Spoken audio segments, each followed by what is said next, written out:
प्रकट हुए। एक दिन की घटना, महाराज दशरथ जी के जीवन में सब कुछ है लेकिन पुत्र का अभाव है।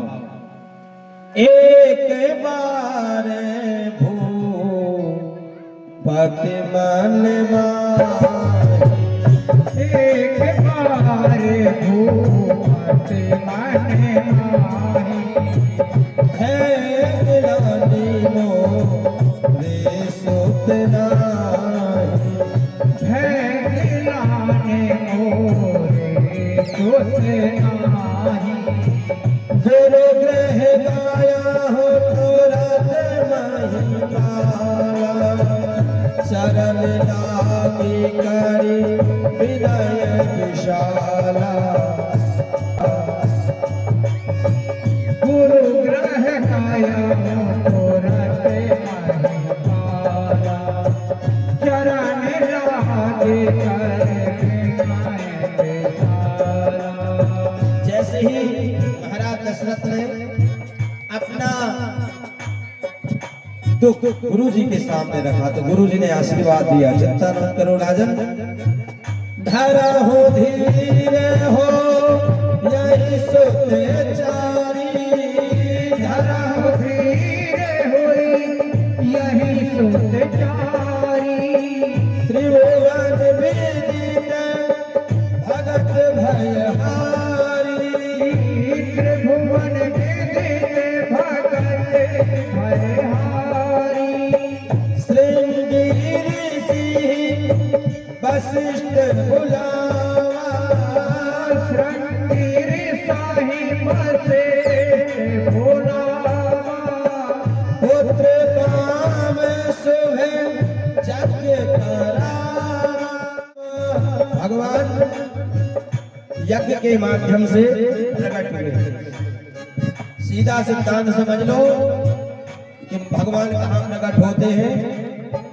महाराज अयोध्यापति का क्या नाम है? महाराज दशरथ, जिन्होंने अपने 10 इंद्रियों को कंट्रोल में कर रखा है, जिनने अपने मन को रघुनाथ जी के चरणों में लगा रखा है, जिन्होंने परमात्मा को प्राप्त करने के लिए 3 मार्ग चुने हैं।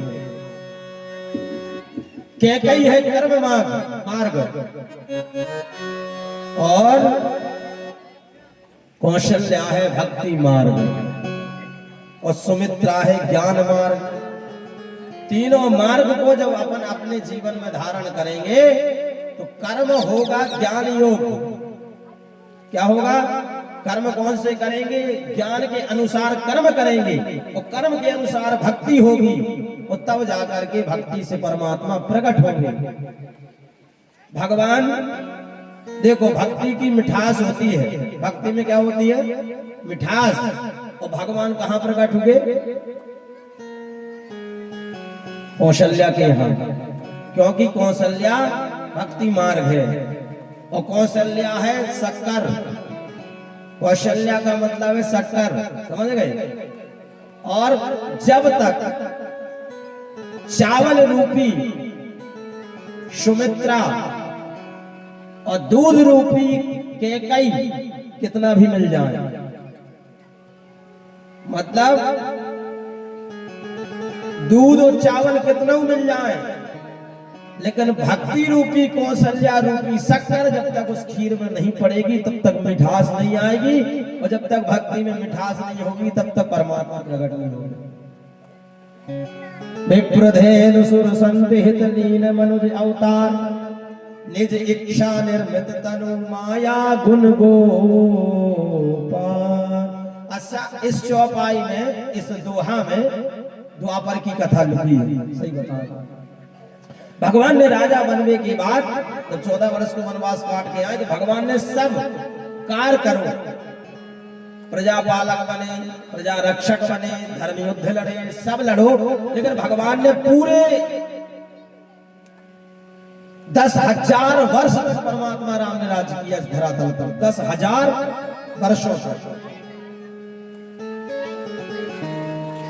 और 1,000 बाद 11,000 वर्ष पर्यंता राज की नाश्री लक्ष्मी कंता।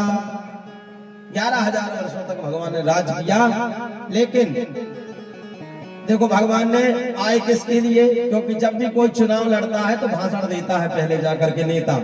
हाँ भाई, तुम्हारे गांव में पानी नहीं है, पानी की व्यवस्था करवाएंगे। तुम्हारे गांव में लाइट नहीं है, लाइट की व्यवस्था करवा देंगे।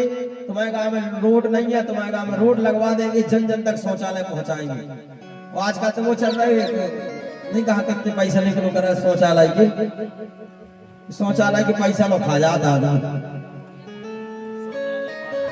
इनके गांव में आए शौचालय के पैसा, इनके गांव सरपंच ने लाए पैसा ही सब गांव की शौचालय बनावे के लाने, वो पूरा पैसा खा गो सरपंच इनके गांव को। सो गांव की औरतें कहा करेंगे मोरे सरपंच गांव को ठटकी तो बरो इतो खराब है, घर घर की शौचालय खागा ऐसे कहा, मतलब भी खा गो, अब हम बोल नहीं सका मतलब। तो भगवान ने किस लिए आए थे, तो भगवान ने भी पहले भाषण दिया कि हम क्यों आ रहे हैं। विप्र यानी विप्रों की रक्षा करेंगे, यानी वेद का जो पालन कर रहे हैं। धेनु यानी गैया, तो बता भगवान ने विप्र की रक्षा करी, साधु संतों की रक्षा करी। विप्र धेनु सुर संत हित संतों की रक्षा करी।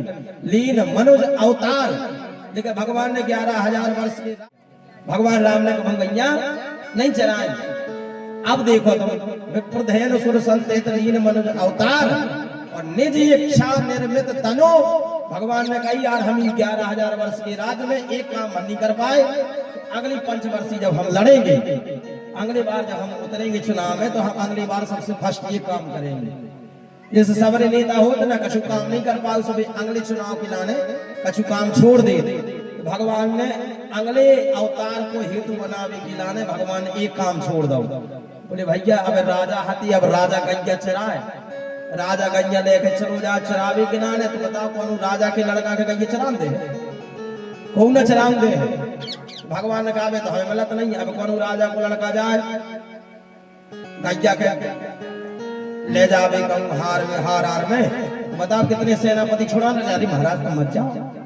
तो भगवान ने कहा कि ठीक है, 3 काम तो हमने कर दिए, अब चौथा काम हम द्वापर में करेंगे।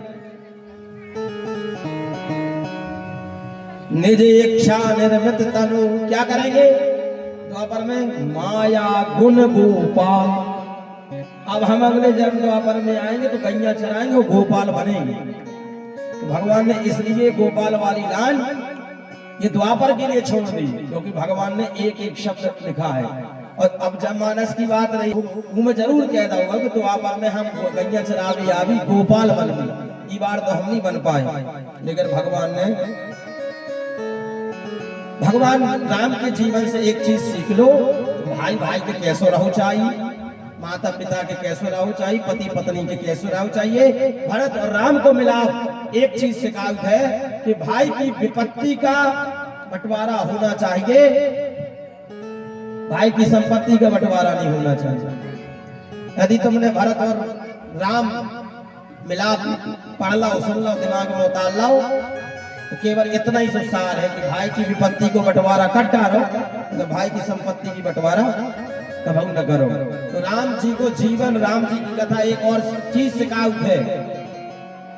एक तो को का मारो ना, एक तो को का पीटो ना। अभी कौन तुम्हारी स्त्री पर उंगली करे, गलत नजर रखे या उनको अपमान करे, तो भगवान राम जी की कथा जे भी सिखाई थे कि समुद्र के पार भी घर बना के काहे ना रहे, उधर ठोक के आओ। रावण ने अपमान करो माता सीता को, लेकिन भगवान अपनो देश छोड़ के गए लंका में मार भी गिला। और एक हनुमान जी जैसा सातवीं भव चाहिए कि इतनो काम बताओ इतो कंठाल। तो भगवान की पावन लीला है। सुखदेव भगवान कहते राजा परीक्षित